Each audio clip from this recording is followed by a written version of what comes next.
France Info. 17h, 20h.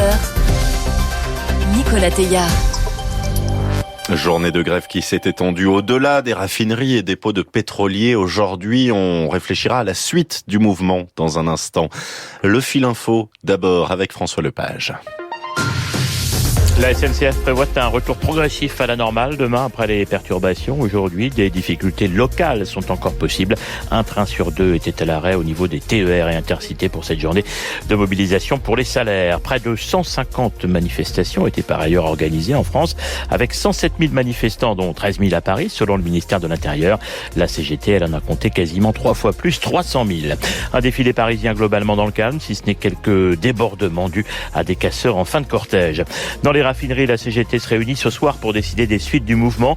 5 sites de Total Energy sont bloqués depuis 3 semaines. Selon Elisabeth Borne, la situation s'améliore un peu dans les stations-service. Moins de 25% sont désormais touchés par des manques de carburant.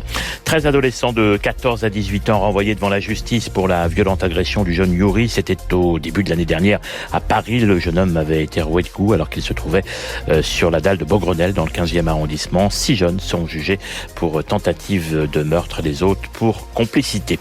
Et puis la Russie continue ses bombardements sur les infrastructures énergétiques en Ukraine avec des coupures d'électricité et d'eau, y compris dans la capitale Kiev. 30% des centrales électriques ont été détruites en une semaine selon le président Zelensky.